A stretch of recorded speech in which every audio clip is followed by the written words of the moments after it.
Hi, I'm Marie Elizabeth Molly, and this is Relationship Alchemy. Today, we are going to be talking about the alchemy of running an empire with your spouse. I'm joined by online education expert and pioneer of the experience product, Marisa Murgatroyd, who also has been my mentor for the past 3 years. Marisa teaches people how to design and market a brand new kind of online program called an experience product that combines gamification, adult learning theory, and the psychology of motivation to create an unforgettable experience that gets anywhere from 10 to 30 times the industry standard results for your customers and your business. And the best part is that anyone can do it.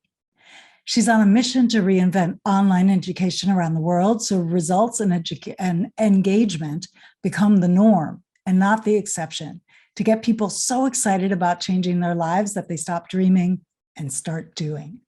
Welcome to the show, Marisa. Glad to be here.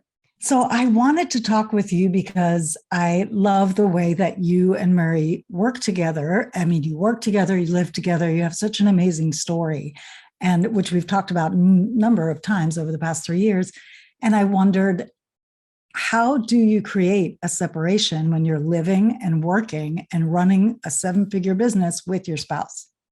Well, first of all, I don't know if there is a clear separation in the sense that, we're so passionate about what we do in our work and our business that we do talk about ideas and business and creativity a lot. And, we've experimented with boundaries and having, okay, this is no longer time for that. But because we're such hardcore entrepreneurs, I mean, together we've run multiple businesses serving thousands and thousands of people.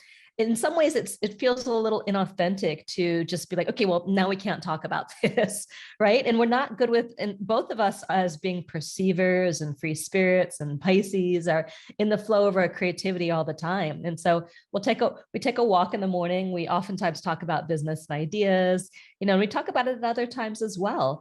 But we also we kind of talk about everything is really what we do. Is what I love about running a business with my partner and my spouse is that it feels like we're able to learn and grow and evolve together, where, entrepreneurship and business is such a huge part of who I am. To have someone who deeply understands it and is actually there with me in the trenches at times. It's not just someone who intellectually understands it and is trying to be supportive, but it's someone who's inside of it. So we can talk about marketing and copywriting. We can make jokes. We can, I was, having a conversation about some new team members and the copy they were writing and explaining one of the things that a couple words they had used. He's like, oh my God, no, and I said, yeah. And feeling to have that shorthand of, basically that we have such a deep understanding that we can talk about anything, and very few people on the planet get what we do for a living. So having that with my partner feels like, we're able to share so much with each other all the time. Of course, it can take over because, like I said, entrepreneurs don't really, I work and I play, I have off time and on time, but we're always thinking about ideas and things like that. Totally. So, we'll go travel and adventure around the world, and we'll be working with our laptops from wherever we are. We'll be, do all sorts of things, but also to have someone who gets it, who understands if I'm going into a launch or a big event or it's showtime and what it takes, what it takes to show up like that, what it takes to, run something as big as what we run at different times. And to have a partner who really gets it, even though he sometimes might resent it for taking too much of me away from him, or not having as much time for him as he would want me to, he also gets it and gets the rhythms and the flows and how it all works. And so, I wouldn't say that we're really good at like okay, at 6 p.m. or whatever, it's time to do the ritual to, turn off the business mind and turn on the wife mind. I don't know if that fluidity is necessarily an issue. That's so great to hear for your particular partnership, because I've talked to other people where they have a very deliberate transition where they take off the CEO hat and put on the wife hat, for example. And so it's interesting to me to hear, and maybe it's because you are both so passionate. I mean, Murray is such an amazing copywriter. Of course, he would be the perfect person to run things by because he gets it, like you said. So can you think of a time where it's been challenging? I'm thinking about anybody listening or watching who has had a difficult time creating enough of a boundary around work. Maybe their spouse isn't enmeshed in the business. Maybe their spouse does resent the time commitment and the energy commitment. Is there a moment that you overcame, and what helped you get it back on track? Well, I mean, I think that there have certainly been times where I wish we could have had better boundaries. Like I remember one Thanksgiving where I didn't want to work. He wanted to work that morning. Oh, wow. And I remember a couple of times we were on holiday in different places where I didn't want to work and he did want to work. And we weren't able to have that, like, okay, that agreement of, all right, this is time where we're not working. And I think that that's something where I know at times Murray's wants like that rhythm of let's work for half a day and then go and play and explore. And, sometimes, and I think sometimes I've tried to be like, well, no, there's the on switch and the off switch. And then realizing, you know what? I love to wake up and write and to work too. So perhaps that's our flow. Our flow is a little bit different. It's not like whole days on, whole days off. It's more like in that work mode and then in that play mode. And not having that rigid separation of it's an on day, it's an off day, it's an on time, it's an off time, but to have that, like I said, the fluidity. I mean, try to think of, was there a time? I think was a time where, where I've just learned how to, in the moment, make a request. Like I'm not able to think about that right now or talk about right now, or I just need a moment. I've been on for calls for hours and hours. I just need a moment. And that's taking a little bit of time because sometimes, he'll be like, hey, can I run something by you quick? I'm like, okay. And I'm like, that's not quick. And learning to, I can start getting like, and then learning to just get better at like, what, I can't have this conversation right now. And to protect that time a little bit more and just being able to tune into how I'm feeling and what I want and not just go along with it, Huge. And I think that's really the practice in the moment of, otherwise I'll just start getting like little, snappy about the response. Right? Yeah. Or trying to just answer fast and not really, give it the depth that I know I could give. So I think it's just trying to practice tuning in the moment and seeing, is this really how I'm feeling and what I'm up for? And sometimes that saying, no, I'm not, but I'll get sucked into conversation sometimes, then realize like I really didn't want to be doing this right now and try to extract myself. But I think getting better at in the moment is really the practice for me. Yeah, I so relate to what you're saying because there are times where I'm really full, like I'm already full, and he's excited to see me, for example, and it sounds similar, like, okay, and in Patrick's case, he starts talking about golf stuff, and there's a particular glaze over my eyes that will happen, and he's learned to read that, and he's like, oh, you're full.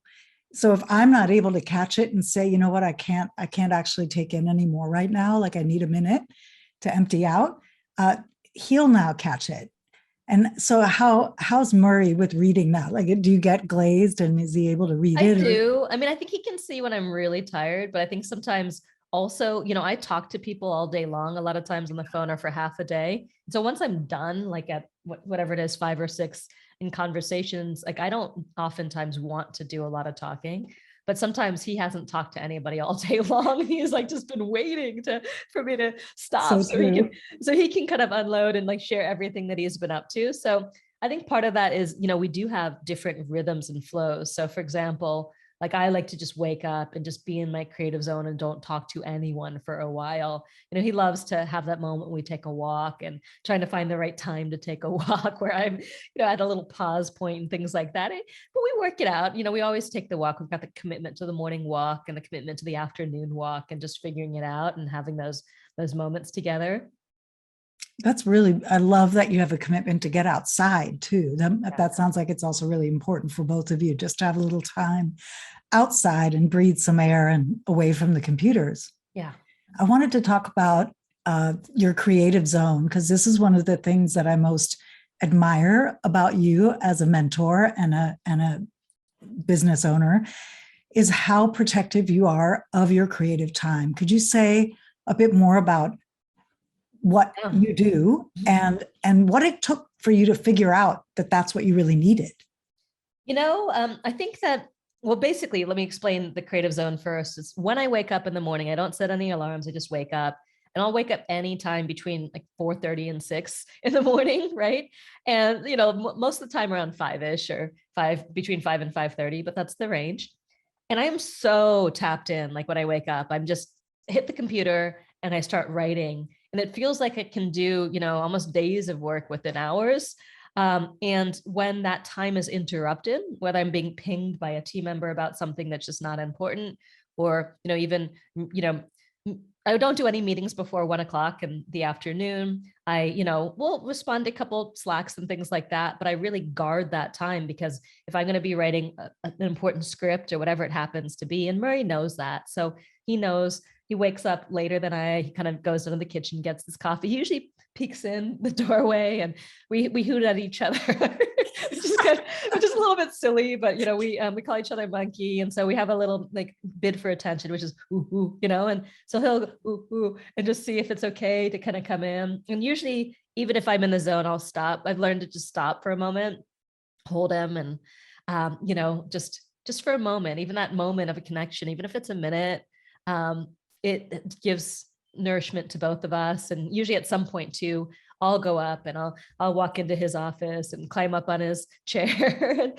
just hold him as well. And we have that, at least that moment. And then at some point he'll be like, walk. I'll be like, not quite yet. And I'll be like, walk. Like, not quite yet. And we'll find that moment to have the walk. And so I just find that, for that 6 a.m. or whatever it is, 5:30 to say 11:30, it's a pretty big window. It's like a 6-hour chunk, that I just need to be alone and in my zone. And he gets it. He knows that. He comes in, I'm like, he knows I'm in the flow, and, we'll kind of like peek in and sometimes walk away. But, usually if I give him just a little bit of attention, he's happy. Well, and I love how you highlighted it actually does nourish both of you. Yeah. Because I think when you're not filling up like that, it can feel like you're doing it for them, for the other person. And you can forget that, like, oh no, this actually feels good to me too. But it sounds to me like because you actually do guard that boundary well, and it's clear and it's well protected, that you are resourced enough that you can then be present for a minute. And usually, within that 6-hour chunk, I'll take, a few breaks. I'll write for like an hour and a half, 2 hours. And then I'm like, okay, I just need to stop for a moment, and then we'll take the walk, or I'll take a shower, or whatever it happens to be. I'll eat breakfast in those different moments. Then I'll go back and do another, hour or two, and then another break, and then go back and do it. And it's just figured out over time. And I think that because I see the value of my creations in the sense of how many people I can support, how much money I can bring in with it, the change I can make in the world, that it really, for me, it doesn't make sense not to guard that time, Yeah. Yeah, I love that. And did it take a while for, I love how monosyllabic your bids for attention are. It's like, whoo, and walk. And because they're not very intrusive, there's a way that you two have worked out a shorthand that sounds really amazing. Did it take a while to figure that out? Well, I think part of it's just the rhythm, honestly. It's like we need consistency in it, where the creativity is always all over the place and the business is always all over the place. But if there's just these little things we can rely on, coming together at dinner, taking our afternoon hike, eating together, we call it piling, just, snuggling together, or, watching something in the evening. And I know that if he has that, like, he's always happy. If I work into the night or whatever, gets a little grumpy. It's like Murray in particular, like, he needs that time. And he gets mad. It's like I'm taking something away from him when he doesn't have that time. But as long as we have that, and I need some of those pieces too. Like if he doesn't come and give me a little kiss in the morning or stick his head in, I'll go hunt him down and go take it. You know what I mean? Yeah. It's like, hey, where's my kiss? Exactly. I need my moment. And then sometimes when I go up there, he's like glued to his screen, and, to climb up on the chair and really get his attention and all of that. So, I think we've learned it just doesn't take much, but just things that we can rely on a regular basis. I mean, daily, it's just like the little small daily things is really what it's about. I agree. I really think it's those daily choices that make such a difference rather than the grand gesture. You're sort of not connected. Some relationships end up being like you're off in your own worlds and then expecting the vacation to bring you together. And to me, it's like if you're not doing that daily stitching, it becomes so much like such a bigger gap to try to cross. Yeah. And you finally do have time. And it's funny. I mean, it is the shorthand. It's like when one of us walks in the door, we've been out, it's like, ooh, ooh, the other person hoots from wherever they are in the house, and, we wait for it. And someone does something kind of bad. It's like, ooh, ooh, like apologetic. We have a whole, and then the other one forgives. It's like, ooh, ooh, so it's just like, we have a whole language of hoots that just, and you can tell by the hoot, or then the guilty hoot too, which is like, eating something you shouldn't, or taking my food. It's like, ooh, ooh, and it's just like, it's a whole language of them, which is kind of silly. And then if the bit is that we always hoot back. So even if someone's angry, it might take a while, to hoot back, but it's always like, once we hoot back, and hooting means, okay, I'm sorry. Like, and the other one's like, okay, I forgive you. So once someone hoots, it's like that bid for, it's all okay. And then if I don't hoot back, or he doesn't hoot back, we're still stinging a little bit, but eventually I'll hoot again, and then finally I'll hoot, it's just that kind of pattern. And, then once one of us hoots, we always know it's okay. And that's it, walking in the house, boo-hoo, and then just being able to instantly connect to wherever he is in the house. Even if I don't go up and see him, we've just connected. And it is really almost, a couple a second, right? Absolutely. But it is establishing that connection. That's so important. Yeah. So our secret is we hoot like monkeys. You hoot like monkeys. Hey, whatever works. Patrick and I sort of narrate the dogs. We have our own shorthands and just funny language and narration. It's funny how that can develop in a partnership. We also write stories, so like we have a little aqua notes in the shower. And we write collaborative stories. So when one person will just start writing something, and then we continue, and then it just evolves over weeks, and we have a whole bunch of them that we've written that go into the levels of absurdity. A lot of them have to do with monkeys. Like this last one, I just, I think it was yesterday, I wrote in the shower, have monkey will travel. He writes, I wake up this morning in the shower, it said the note on the window, right? In the store shop front window. And then I wrote, this is exactly the kind of customers they were looking for. And I'm going to look forward in the morning when I go in there to see how has the story evolved, right? I love that. Yeah. And it's fun because, we're both like creative and writers and stuff. And we'll write the most ridiculous stories at different times of, like the chicken knocked on the door, and then what happened from there. And then we'll be like 2 weeks of that. And it's just that idea of, even though we're waking up at different times and connecting at different times in the morning, we've just left this little like moment for each other. And then I get to kind of contemplate on how I want to continue the story, and he does too. And we'll get excited about it. Like, I'll tell him later in the day, the story progressed. He's like, oh, tell me, what does it say? And we get kind of excited about that. That's fantastic. And I love that it's something that connects you creatively. That's not solely the business. That's just something fun. Mm-hmm.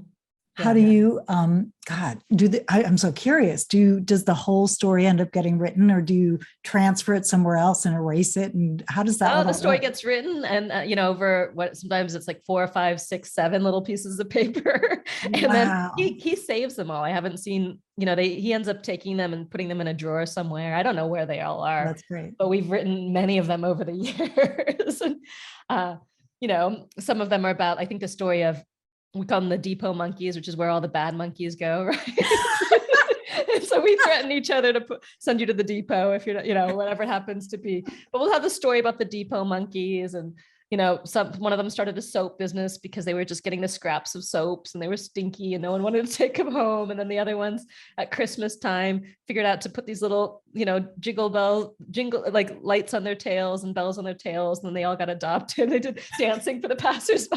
I mean, all of these stories, they just go all directions, right? Does it ever get sort of Barbie, like Barb-ish, passive aggressive little Barbs, or does it stay purely creative? It's just purely fantasy and creativity. We certainly don't take digs at each other in the stories. I mean, we'll do like, teasing each other, right? But beyond that, it's more like just a tease. That's so fun. I wanted to I wanted to talk a little bit about the big adventure you did last summer, because you actually switched things up in a massive way and took a long train journey. Can you talk about what that was like working on the road and the impetus for that and what that was Yeah. like? Well, we've just been locked up for, like everyone else for almost a couple of years because of the pandemic. And we just are used to traveling a lot internationally together. And so we just took a train, around the left side of the US and stayed in different places in Santa Fe and Chicago and Whitefish, Montana, Seattle, Portland, San Francisco, and just lived and worked from the road. And I think we've done that a lot in different times in our lives. And we're actually in the process of, you know, um, actually going back on the road and leaving our home here in Topanga, California, and just adopting more of a nomadic lifestyle. Wow. Because we feel like we're getting a little too comfortable, you know? Talk about that impulse to disrupt the comfortable. Well, I always say, like, if you want to change your output, change your input, right? Or even up level your output. And so for a creative, I think that ability to constantly have new inputs and just adventure and culture and travel and things like that. We've always both traveled a lot. And our first date was 4 weeks long, and our next date was like 6 weeks long. And we went to multiple countries and things like that. So we've always had that in terms of our relationship, exploring and adventuring together and having new experiences. So I think it's just like one of the point in time where, you just start to stay and accumulate stuff or something and be in the same like radius. I was looking at my Google Maps. You know how it sends you that summary of where you've been? And of course, because of the pandemic. I don't know that. It does that? Yeah, it'll do that. It'll just send you, here's where you've been over the last 30 days. And it's been depressing the last, little bit. But it's not because necessarily, we're usually living lives of adventure. It's just with the world being more locked down and things like that. And just always expanding that horizon and enjoying all that life in the world has to offer and enjoying the success we've created for ourselves and taking advantage of it, really. Right. Mm-hmm. Yeah. And having a radical lifestyle design and not just, business design. So, yeah. Oh, yeah. So great. So what's next? Well, I think we're going to be, we're in November. We'll leave in a few weeks for Austin, Texas, because I've got to speak at WebinarCon, and then we'll spend a couple weeks down there. And then when they come back and do a quick turnaround and head off to Asia to see my mom and Australia to see his parents. So, and we'll be out for probably, almost 2 months. Wow. And then I'll come back for, my events over here, and then probably leave again because we're going to really start living on the road more. Wow. So exciting. Yeah. As you've stitched this partnership together, that's been, a work partnership, a love partnership, is there a particular book or teacher or something that's been helpful to you? I think we've just figured things out on our own a little bit, been more self-taught like that. We've tried things. We went to the Gottman Institute, and we did that relationship workshop. And I think we're better experiential learners sometimes, as well. We've tried working with coaches and things to support us at different times. And as well, right now, I think a part of it's also just making sure that each person gets their needs met. Yeah. That's huge. Yeah. If that's happening, everything else works. Yeah. Yeah. Well, thank you so much for being here today. I love talking with you as always. And do you have any final thoughts you want to leave folks with? Well, I think that everybody wants the relationship that also has, especially entrepreneurs. All the entrepreneurs want to have like what we have. They're like, I want to have a partner who can work with me and play with me and do everything with me. And it's certainly the full Monty. You're signing up for the highly catalyzed, fast moving, relationship, because when you share all of that together, it's just like, you're signing up for all of it. And it's not easy, but I certainly love being able to share so much with my partner. Yeah. I've heard you say being an entrepreneur is one of the biggest growth paths, like self-development paths that exist. Yeah. And I feel relationship is one of the biggest self-development paths that exists. So you're putting together two paths into one. Exactly. So it's like exponential, Exactly. Yeah. Yeah. Amazing. Well, thanks so much for coming today. I'm Marie Elizabeth Molly, your relationship alchemist, and this has been Relationship Alchemy. And remember, a great relationship starts with you.